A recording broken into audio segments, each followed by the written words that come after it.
Rhydon. Yeah? What's up, Jacob? It's finally time. It's time? It's time! Woo! It's time! 4 years in the making, baby, and we finally get to talk about it. Dude, I know. This has been our life's even, biggest project. This is our Moby Dick. This is our One Piece. Yeah. Oh, yeah. Oh, yeah. It's like, man, this was literally a bucket list item for me. And doing this finishes my bucket list. Like, this is it. So what is it? What is it, Jacob? Oh, we're just casually, you and me and some other very talented members of our team, bringing back the Caster Chronicles. The Caster Chronicles, otherwise known as Magical Girl the Duel, a cult classic card game that was originally created by the Force of Will company. Yes, that Force of Will. Yes, they are still around. Yes, Force of Will is still a game you can play. For Bushiroad fans, to put it in perspective, Force of Will was their vanguard, and Caster Chronicles was their buddy fight. Exactly. It is a magical girl game where it's like set in a magic academy, which is always a very fun setting for me. I love that kind of stuff. And I think the thing that really, made the game pop visually and thematically is that all of the magical creatures and staff of the school were like the witches and monsters from Madoka Magica. Yeah. And seriously, editor Jacob put up like 3 or 4 funny little guys or weirdos from the game. One of the first things that I gravitated towards when I first got into Caster Chronicles was the wide variety of art. You've got some really cute girls. You've got some saucy ones for the people that like that kind of thing. You got some hot demon ladies. That's what you got. I mean, whoo, look at that one. That card that whoo, boy. Woo, but I'm here for this and this and this. Dude, it's the freaks that really grabbed so many people's attention and imagination back in Caster Chronicles started. And I mean, that's part of what makes Caster Chronicles so special, even, is when I first saw Caster Chronicles Set 1, my jaw hit the floor for so many reasons. From a gameplay perspective, it was the best version of Duel Masters ever. You know how Force of Will was like, what if Magic was perfected in a rule set standpoint? Caster Chronicles is what if Duel Masters was perfected from a rule set standpoint. And counterintuitively, part of how they did that was they brought back main deck lands, but every card can still be played as a resource. It just produces colorless now, and it all works. And you've got Yu-Gi-Oh! Attack and defense position, which completely changes the game feel and tempo. Because in Duel Masters, it can get very Yu-Gi-Oh!-esque, where you just kind of plunk your hand down. There's no real way to interact. There's no real tactics in gameplay. Caster Chronicles could not be less like that. And from an aesthetic standpoint, when I first saw Caster back in 2017, the first thing I thought was, I wish this game was here for me when I was a kid. I saw this and I was genuinely like, this could be Yu-Gi-Oh! For girls. This could have that appeal. And that's part of what made Set 1 so special. It was, and the variety of artwork contributed to that. Now, granted, Force of Will over time, I think, lost the plot on that. But, I mean, damn, Set 1 was good. That's why we're fixing it. That's why we're here. But, we want to bring back that Set 1 vibe. And it's crazy. What makes Caster Chronicles so special to you, Jacob? Well, what's interesting is you and I had very different paths to getting here. We are both hardcore nuts about this game and have fanboyed about it for years in 3 a.m. Discord calls, right? Absolutely. But my first interaction with it was very different than yours. My first interaction was shout out to them. It's been a long time since I've got to say it, but shout outs to the best game store in Northeast Wisconsin, Frost Giant Games LLC. Uh, Hell the yeah. the owner of Frost Giant Games, AJ, great friend of mine. I was at his store every single day back then when I was really aggressively playing Buddy Fight and Magic and every other game under the sun, right? This is peak TCG Buzz days, right? And Mhm. he was the official quote unquote sponsor for TCG Buzz. Mhm. And what that meant was whenever he had products sitting on a shelves collecting dust that no one was ever going to buy, he just chuck it at us and say, "Here, take this."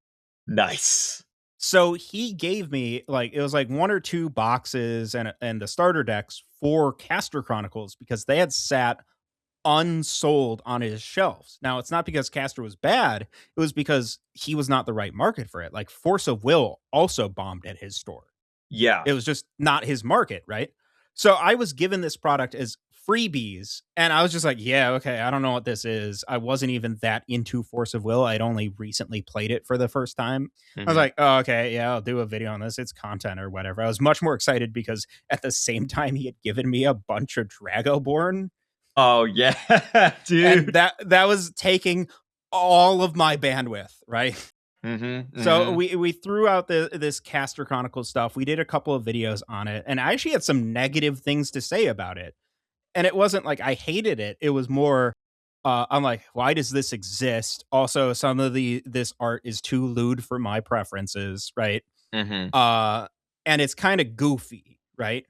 And I had the vibe already of no one's going to play this because I had just been given it for free. And what was weird about it though was I kept playing it. Yeah. I kept playing it, and it got to the point where no one else in the TCG Buzz crew was playing it with me anymore, and they just gave me their cards for it, and I was just like, "Oh, but this is the sauce." And then it was only a year or so later that you and I were talking, and you're like, "Yeah, so this is my favorite card game of all time." Mhm. Yep. Yep. I remember that. And you were like, "Oh, wait, really?" And I was like, "Yeah, of all time, dude." And it's something where I made my own video review of Caster Chronicles with nothing but glowing things to say about it. And I never really covered the game since because one thing I always struggle with is I really like a game and when it's just doing everything right, it's so hard for me to make a video on it because I struggle to find like when it comes to positive things, I struggle to make interesting content about it. So like that's that's why there's just not a whole lot of Caster Chronicles videos on my old YouTube channel is because it's like this game is just immaculate. And I played it as much as I could with my friends at my game store that would play it with me. And I remember the first time I played the game, I played it with Brum, one of my friends named Brum. Shout out, great guy. And we grabbed it off the shelf because originally we were kind of leery about Caster Chronicles because Caster Chronicles came out at a time Force of Will was not doing well. And it was not doing well. And I was actually a big Force of Will player. I jumped into Force of Will like right at the start of its big like English push and I got burned on it because of the power creep. Nobody in the States liked the power creep. And I remember the English team warned them about that, but that's a story for another time. Um and so we were a little leery because it's like, oh, it's another game from the Force of Will company. I don't know, but we decided to try it. And I remember sitting there reading the rule sheet with Brum, and as we were reading through it silently, we just looked up at the same time, eyes wide, and we're like, "It's Duel Masters!" Yeah, dude. And one thing I want to say is because so I actually years back I mailed you all of my cards. Yes, I still have them. So like I had a like 3-4 year gap of time where I just wasn't able to play Caster Chronicles whatsoever, Yep. right? And I when spoilers guys for later in the story, we're bringing this game back. We own the rights to it. Like it's a whole thing. We'll talk about it. But when we started doing playtesting for it, I really didn't remember why I liked it. And as we're playing, I'm like, oh yeah, that is really smart. Oh yeah, this is better than Duel Masters in every single way. Oh Yup. yeah, it does have the most cool resource system I've ever seen in a card game ever that gives you all the benefits of any card is a resource and all of the benefits that I truly love from the Magic land system together in this perfect compromised unity. Yeah. Yeah. It's so good. Like I'm so it's genuinely a dream come true for me because I get to work on and design new cards for and touch up and polish and rebalance the best bones in TCG history. So let's talk about how we got this this game in our hands. Yeah, So if you couldn't tell by our intro, this is not a sudden project for us. no. This is something that has been going on. This is literally our baby, man, and this baby is now already in like nearly like kindergarten. Weird analogy, but you get what I'm saying. Yeah. Oh my gosh. Yeah, cuz we started working on this back in 2022 when I was still like it's so wild for me to think back 4 or 5 years ago, back to when System Gate started and think about how baby-faced I was in this business. I still knew what I was doing to some extent, but I know so much more now. And so this was something where Caster Chronicles had been gone in English for about 2 years at that time because the original English run of Caster Chronicles ended with the pandemic, which is completely understandable. But it was still going in Japan. And I contacted the owners of Caster Chronicles, TCG Co., um, to see if I could pick up the English rights as Speedrobo Games. Because I'm like, okay, we can just do small releases similar to System Gate. Let's go. What's funny is the Speedrobo games of now going out and asking for the rights to a project that size makes perfect sense. The Yes. Speedrobo games of Hodunk 2022, you were Oh, insane. I was, dude, I knew it was an insane ask. It was a total long shot. I knew. I knew they were going to say no, but it was one of those things where it's like I have to try because if I don't try, I'm going to be on my deathbed and I'm going to regret it. So, 2022, I send them an email, they never get back to me. Completely understandable. I would have ignored me too. Who is this kid? For my part of this, I'm not in the picture right now because this is right when TCG Buzz and its original run was ending, and I was suffering from extreme burnout due to anything related to TCGs whatsoever. So, like, I wanted nothing in this, and actually, this is like the only time period in our lives where you and I just weren't talking much. Yeah, yeah, it was like 2021 through 2022. Just, you know, you were taking a break from TCGs. I was working 3 jobs. Yeah. like like that was that time period. Yeah, you're right. That was like the only time period since we met. Oh my god, when did we meet? It was like 16? 2016. Yeah. Yeah, it was cuz it was the Indianapolis. No, we met once before then, No, so we it would have met been once before that. 2015. Yeah, we met once before that in 2015, but we became friends Indianapolis 2016 when I was off my nuts on cold medicine. Yes. That was awesome. But yeah, so it was a shot in the dark, totally me solo. And at this time I was basically still like a one man company. I had nobody with me. And then it was 2023. I decide, I think we were because 2023 was when we were chatting, right? Yes, this is when our still ongoing streak of like a minimum once a week Discord call Yup. picked up. Mhm. And I remember it. We were in a classic 2, 3 o'clock in the morning Discord call, and we had just finished a rant about how stupid Bushi Road was for rebooting Vanguard and all that stuff. You know, the things we talk about every time we talk, Yeah, right? yeah, exactly. Which Vanguard reboot? You decide. There's like 5 of them. It was one of those lulls in conversation Mm, after hours of talking.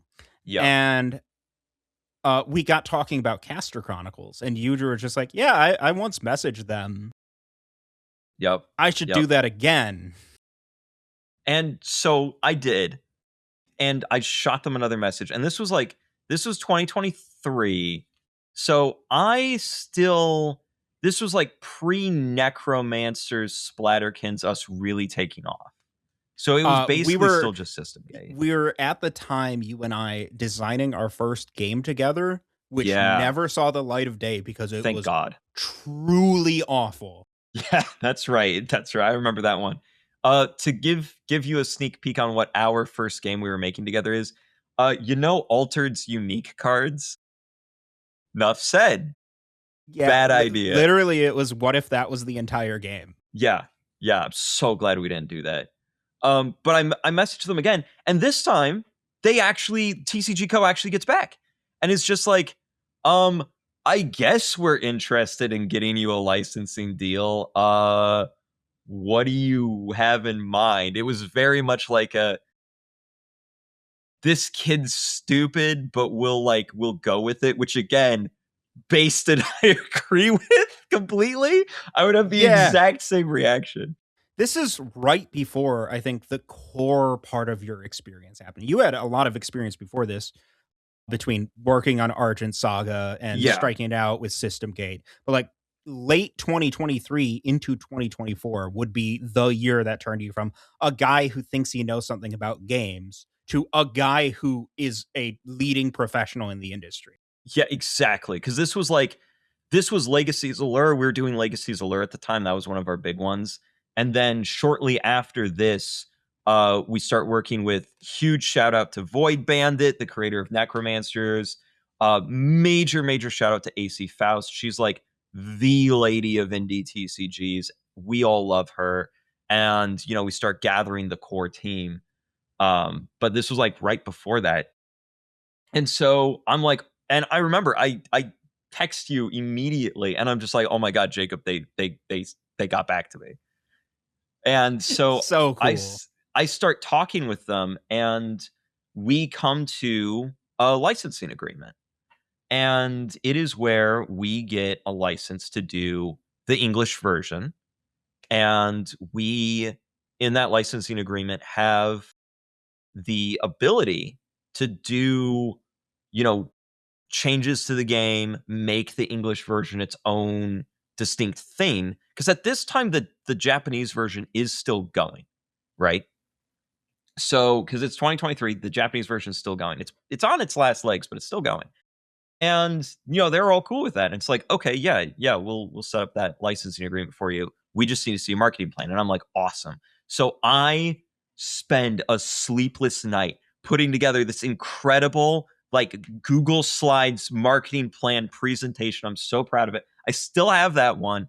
And I go back and I cringe a little bit of some of the stuff in there because some of it's just like, oh, even 2023, I did not know anywhere near as much as I know now. And I know in 2030, I'm going to be saying the same thing about the 2026 me, which is Mhm.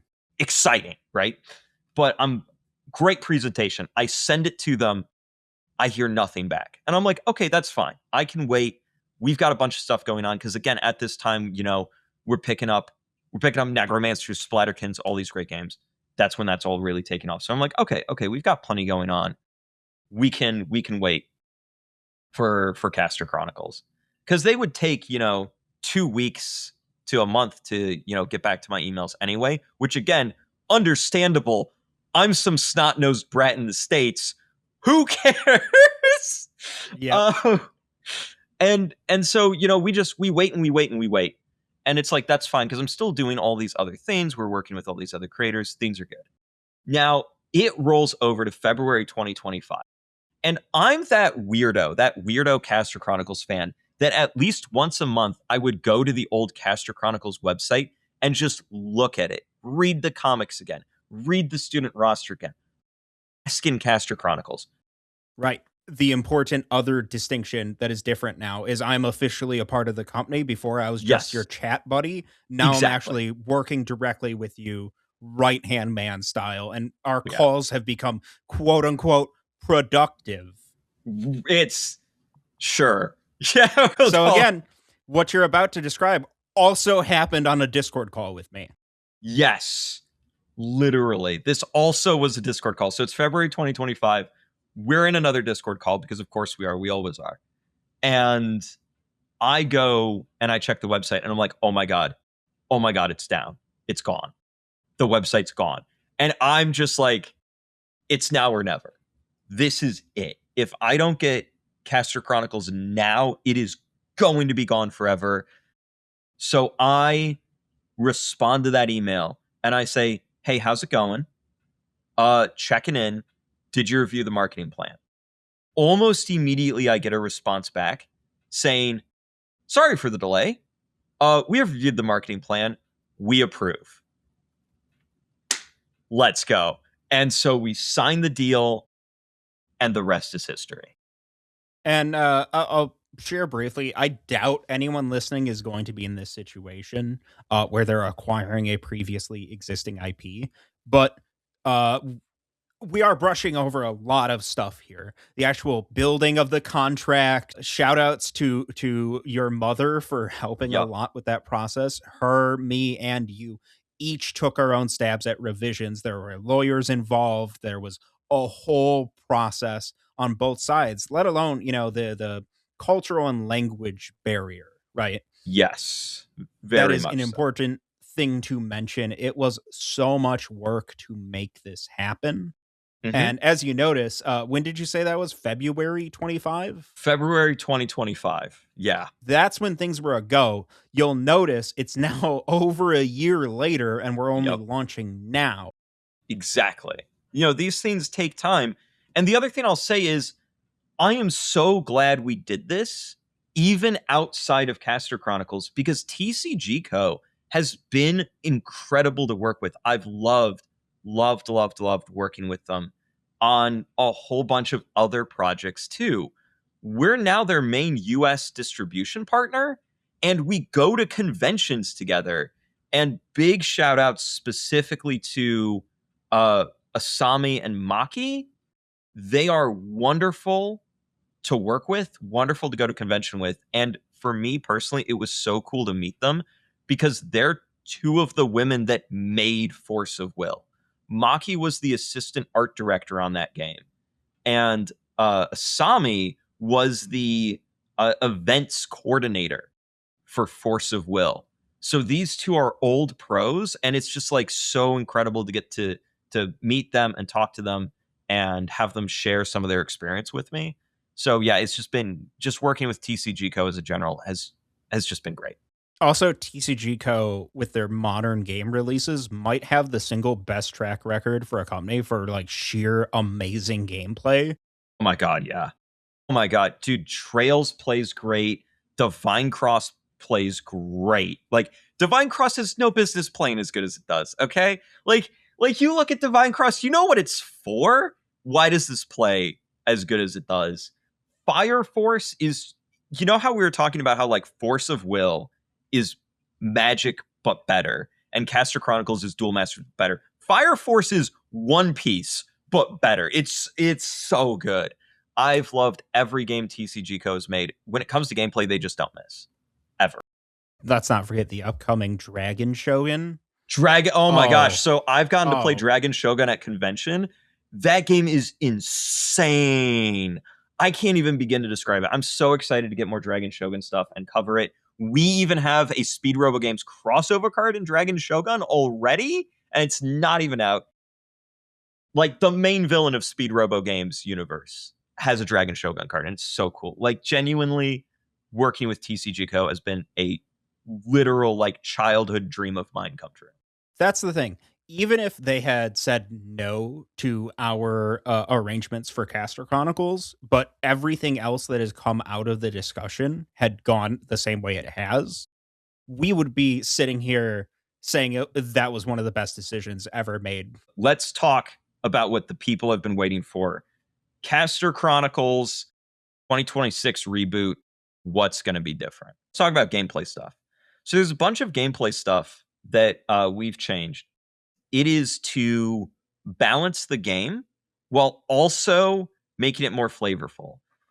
One thing that I always loved about the Caster Chronicles story is in the comics, they talk about how if you lose, you have to give a copy of your caster card to the winner. And that really grabbed my imagination as a teenager. So I made little tokens of me as a caster to represent the coin, which was a mechanic in Caster Chronicles where the second player got a coin that worked exactly like the coin in Hearthstone.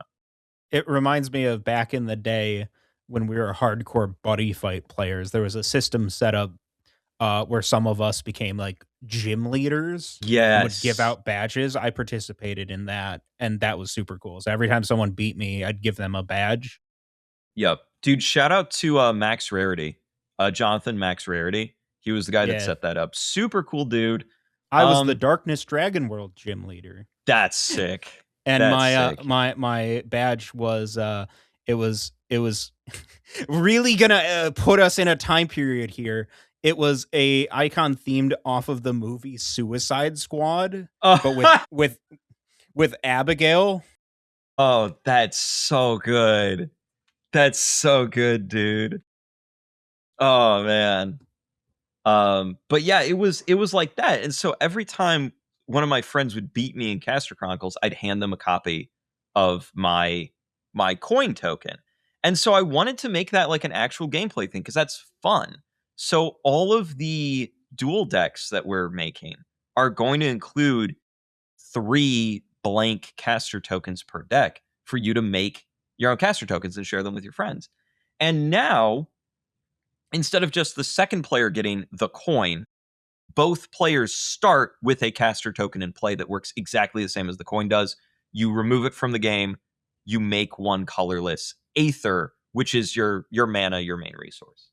And the reason why we did this is because going second in the original Caster Chronicles was undeniably, provably, no question, way better than going first. Because when you go first, you don't draw, you don't attack, and you don't get the coin. Going second, you draw, attack, because there's no summoning sickness. And you have less mana. Yeah, exactly. And you literally have less mana if you go first because the second player gets the coin, which is just like, well, what are we doing here? So we fixed that and we added that extra like layer of lore um, and just player involvement in the general game as well, right? And I love that. The next gameplay thing we did, and this is a big shakeup, is we made Void its own distinct color. So originally Void, God, it was weird. Like the translation for the English version of Caster Chronicles got weird because it was always kind of vague in the English version if Void was meant to be non-elemental Aether. Because in the original rulebook, it was referred to as non-elemental Aether whenever you would produce colorless. Well, Void actually was meant to be colorless. It was meant to be non-elemental Aether, but then they started calling it Void in season 2, and they released cards that were specifically Void only. In fact, they released an entire deck that was Void only. Um, which was neat. But that caused some problems. And it was always just kind of weird that all of a sudden now, like, colorless is its own color and has dedicated cards to it. Kind of defeated the point of what colorless was to begin with. So we decided to just go ahead and separate Void into its own distinct 8th color that is not colorless anymore. And that's resulted in most Void cards actually getting changed and updated and switched around, which honestly is going to make the color just like a lot more fun and distinct and have its own gameplay identity, which it really didn't before. The biggest change, though, to gameplay is actually the most subtle, which are all the little tiny tweaks that you did. So Hmm. many cards had little tiny balance changes, and you made certain keywords more common and like more accessible in the game, like Unity. Yes. Oh yeah, Unity was a great idea that came out in season 2 that was like super needed. Because it essentially allowed you to link attack, but only certain cards had the Unity keyword, and there just weren't enough of them. So we're making that far more prevalent. And the other thing that we're doing that's like very subtle is I actually went through a lot of the cards in the old game and made this whole like tracked chart of their stats.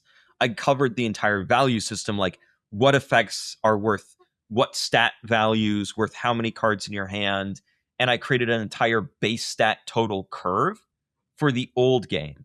And I used that to make a new one for this new reboot to help balance that curve, smooth it out, and I'm so proud of it.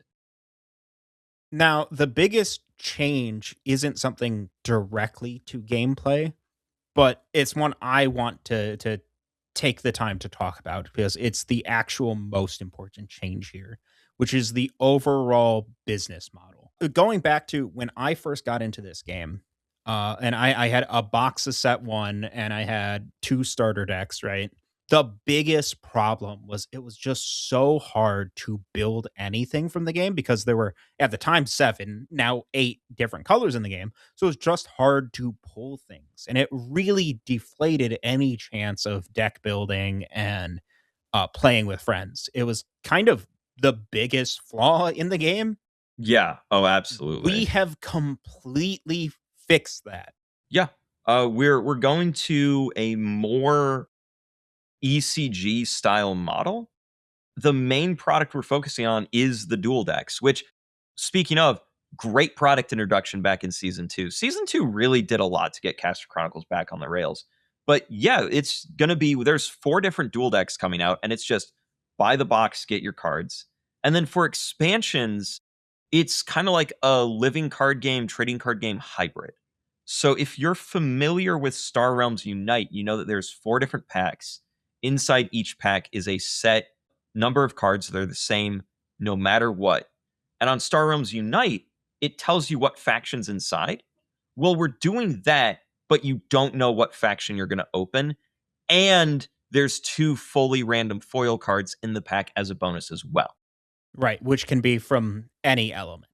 From any element and even from other products that are not that direct set. So, like, that's how opening packs is how you're going to get foil versions of your casters from the dual decks. You still get the experience of gambling, but it's a little more stabilized. And, Hmm. all of the cards in the back of the pack, these special foil cards, all of those are just cosmetic differences. Exactly. There's no gameplay rarities, and really it's just all you have to do is find the 8 different blind bags to have everything, and then you're set. And that's what we're doing to change things up. And it's something that is just gonna make it so much easier to get what you need for Caster, because that was its biggest problem when it launched. Set 1 was huge and it was impossible to get your cards, and we really want to not have that be a problem. Right. I want to go back to the dual decks for a second Mhm. because this is one of the things I was so passionate about with our reboot is if you want to just buy a set of two decks, the dual decks, and treat it like a standalone board game, you can and you have our permission. You don't ever have to buy more packs or more decks. Just those two decks alone are fun. If Mhm. you want to experience the Caster Chronicles, but you don't want to stay invested in it long term, if you just want to buy a board game version of this game you remember, you can do that. And what's so cool for me is back when I was doing TCG history and I did my episode on Duel Masters and how I would bring it back. That's what I pitched for that game years before we developed that system for this game. Oh my gosh, yeah, I remember that. Literally exactly what I wanted, and we're doing it. One cool thing to go with the this is a board game if you want it to be set up is as part of our Kickstarter, we'll talk about that in a minute. One of the special options you'll be able to get is a special collector's box that holds all 8 of the decks, and it looks really pretty, and you can just put that on a shelf, and you will always have caster gameplay like a board game. You know, Magic's done a couple of products in that style where it's just a couple of decks or an arch enemy thing or that you can just stick on a shelf, and that's your Magic if you wanna play it. That's what we're going for with that setup. At the same time, if you're someone who really likes deck building and really likes, TCG metas evolving over time, we have that experience as well. Absolutely. And the last thing we're really focusing on being different is, like we said, we want to go back to that set one vibes. We want to go back to the, mix of artwork. We want to go back to having some more weird little freaks and geeks in there. Like this And one. like this one, that's the best one. I love that guy. With all that, Kickstarter is kicking off on April 22nd, and it's going to run through June 22nd, as that's going to be like the end of Origins, because Origins Game Fair, we're going to be there. We're going to have some really cool stuff for Caster Chronicles, and that is going to be from the June 18th through June 21st. And like with all of our Kickstarters, we don't need the money. We are not looking for funding because we need the game to be paid for. The game is already paid for. In fact, we are already in the process of manufacturing. We just use Kickstarter as a pre order platform. There are plenty of examples of TCGs or ECGs or even just game revivals that don't go well. Our assurance is no, that's not what we do here. You know, you can Yeah. look at our track record. We're at nearly a dozen successful Kickstarters at this point. You Got it. know, Yeah. I think we've hit that. I'll have to double check, but I think we're at 12, 10 or 12. And yeah, I mean that's just how we operate. We've Kickstarter is just an open source pre-order and sales platform. And if you miss out on the Kickstarter, the core products, the dual decks, the expansion packs, that is all going to be available on speedrobogames.com in your local game store. Ooh. ooh, We're working with a bunch of different game stores. So that's all going to be available in other ways later. You don't have to buy it through Kickstarter if you don't want to. Kickstarter is just the way to get pre-orders in if you feel like doing that, and it guarantees that you'll get, the special launch day promos and stuff like that. That is all that's for. If you just want the core product and you're fine with waiting to put in your order, it'll be available this summer from speedrobogames.com, from your local game stores, and all that good stuff.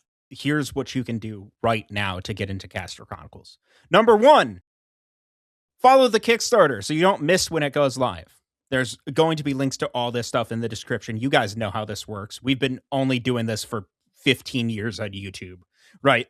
Yep. Number two, the Caster Chronicles Discord is essential. We've got tons of people hanging out there, creating their own fun caster tokens, playing games on our tabletop simulator mod, and just talking about their excitement for the game. It's been such a treat hanging out with all those people.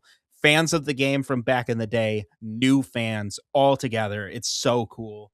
And number three, You can buy demo decks. We've got demo decks available right now. These are not representative of the final print quality, as we're using our in-house printer.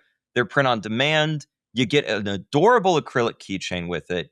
But we did this because some people were just like, TTS isn't enough for us. We need to play physically in person right now. We need something right now. And we said, okay, here you go. Enjoy. yep, and they're cheap. Yeah, it's $15 for 2 demo decks and a keychain. Can't beat that. Nope. And now that we've gone through all of our plugs, seriously, you guys, go check all that stuff out, please. It is so cool. This is the most exciting project either one of us has ever been involved with. If you can't tell already by our excitement here, I want to end this episode today with just a fun little fact for both of us, which is of the entire list of cards that have existed for Caster Chronicles, what's your favorite?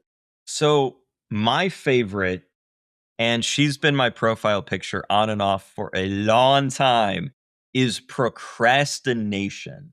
It's so good. She speaks to me on a I fundamental level. I love that art. And the conjures in general are always my favorite arts because they breathe so much life into the game, into the world. You see scenes, you see a snapshot of how these casters interact with their servants and the other casters of this world. And it's like that perfect middle ground between the super cute anime girl art and the freaky, deaky monster mashup things. You're seeing them interact now, and it feels great. Having all of those pieces of art has been such a godsend for me because I run all of our social media accounts, and being able to post those and like use those as reactions and stuff has been so fun. Yeah. Oh yeah. No, we've made a couple memes. I suppose I should say what my favorite card is, right? Absolutely. This is my favorite card right here. Its name is Toxic Turkey. And you want to know why it's my favorite? Because, Why? like you already said, this card resonates with me. This is my spirit animal. Like, this is what I look like on the inside. When I look in a mirror, this is what I see. Hell yeah. Uh, Hell yeah. and fun fact, there's an amazing team. They're present on our Discord server. They've been really great, who are working very hard and very generously volunteering their time to rebuild the Caster Chronicles wiki. How Mm. cool is that, dude? Oh my Uh, gosh. and they did put in on Toxic Turkey's his page that he's my favorite card.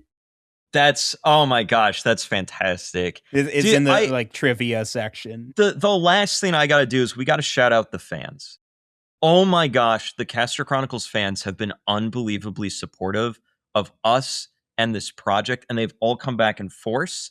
Dylan, one of the OGs, made an entire card database, and we made that card database work with the TTS mod, so you can import your decks.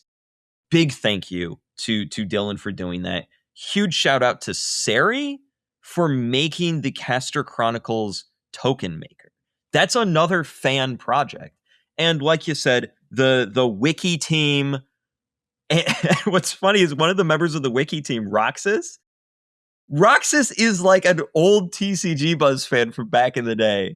Maybe the biggest super fan of the original TCG Buzz The run. OG Roxas is back to help rebuild that wiki. Like literally every single one of our fans, and like Niffy and Sea Mustard, always willing to play games with people. It's just there's too many people and too many fan projects happening right now that we support for us to realistically thank. I just want every Amazingly single tolerant, constantly saying, "Hey, yeah, I'll do that." amazingly tolerant, always there, always tolerant of our bullshit.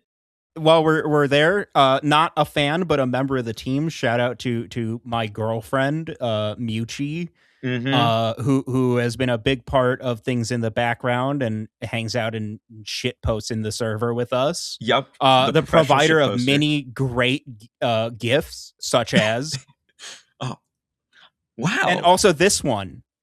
Look at that. It's my favorite. But no, there's seriously just so many people to thank. And like once again, I the biggest thank you to TCG Co for just letting two huge fans of your work carry this torch. That's incredible and amazing. And I don't think I'll ever be able to thank you enough. Thank you. Class dismissed. Class dismissed. Dong.